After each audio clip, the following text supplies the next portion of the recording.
Sir, ওনার গাড়ির কাগজপত্র নাই, কাগজপত্র ছাড়াই ঘোরাঘুরি করতেছে, অথচ উল্টা আমাদেরই ভয় দেখায়। ওনার বস জানতে পারলে নাকি আমাদের চাকরি থাকবে না। তাই নাকি? এত বড় ক্ষমতা, আমাদেরও চাকরি থাকবে না? কাগজপত্র ছাড়া গাড়ি চালায় কারা জানেন? চোর বাটপার। ডাকেন, আপনার কোন বস আছে তাকে ডাকেন, দেখি তার কত বড় ক্ষমতা। থানা আসতে হইল কেন? তোর কারণে আমার থানা আসতে হইল কেন? আমি থানায় আসি না, থানা আমার বাসায় যায়। মন্ত্রীর সঙ্গে মিটিং, সেটা ক্যান্সেল করে আসতে হইল আমার। স্যার আমার কি দোষ? এরা তো কোনো কথাই শুনলো না, আমার থানা নিয়েছে। আমার পরিচয় দোষ নাই? দিছি। কি বলে?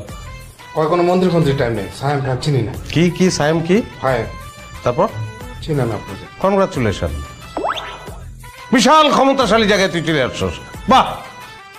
কি হচ্ছে আমার এখানে? আমার অফিসে এসে আমার সাথে কথা না বলে আপনি ওদের সাথে কথা বলতেছেন। কি আপনি?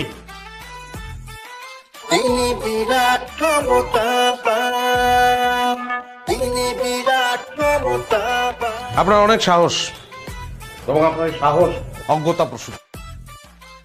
আপনি আমার গাড়ি আটকাইছেন, আমার ড্রাইভারকে আটকাইছেন, কারণ আপনি আমাকে চেনেন না। সায়েম চৌধুরী, সিআইপি, আপনাদের থেকে অনেক বড় বড় হ্যাডওয়ালা অফিসারদেরকে স্যার বাম পকেটে নিয়ে ঘোরেন। মন্ত্রী সুলতান মাহমুদ, আমার চাচা, মন্ত্রী ফিরোজ আলম, আমার ফুপা, আপনাদের আইজি ডিআইজি সবাই স্যারকে সমীহ করে চলে, আর আপনি স্যারকে থানা আসতে বাধ্য করছেন। How dear you! এই কথা বলো না, এত কথা বলো কেন? বেশি কথা বলো তুমি। জি স্যার। প্রত্যেকটা সেকেন্ডের দাম আছে, সামান্য একটা গাড়ির জন্য এত সময় তো আমি দিতে পারবো না। ফালতু। স্যার মন্ত্রী কল করেছে। আগেরটা আগে, ভূমিমন্ত্রী টাইম নেই, বাদ দাও। স্যার লাঞ্চের দাওয়াত দিয়েছে। বাদ দাও। জি স্যার। ডিআইজি পারভেজকে ফোন দাও। জি স্যার।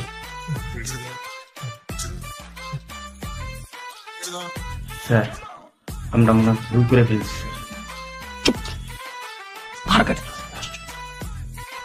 কারণে যদি আমার কোনো ক্ষতি হয় তাহলে আমার খবর আছে।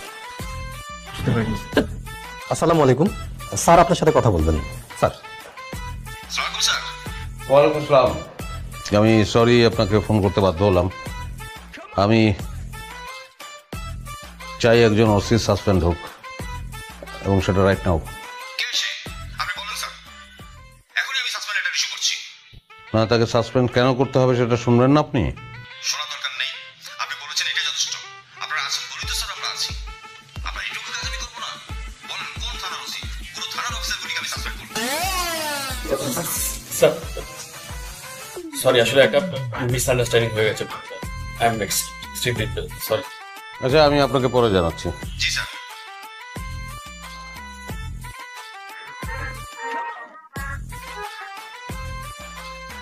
Sorry sir, please.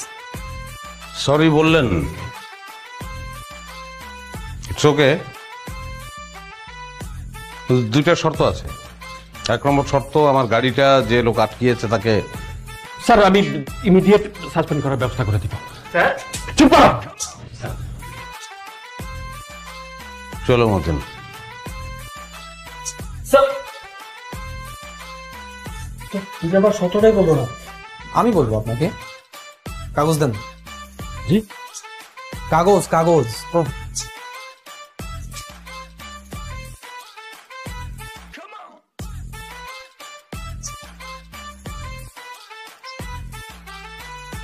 স্যারের দ্বিতীয় শর্ত হচ্ছে আপনাকে জরিমানা গুনতে হবে 10 লক্ষ টাকা। আপনি যদি আপনার চাকরি বাঁচাতে চান তাহলে ইমার্জেন্সি এই অ্যাকাউন্টে টাকাটা পাঠিয়ে দিবেন। It's your punishment. আসি।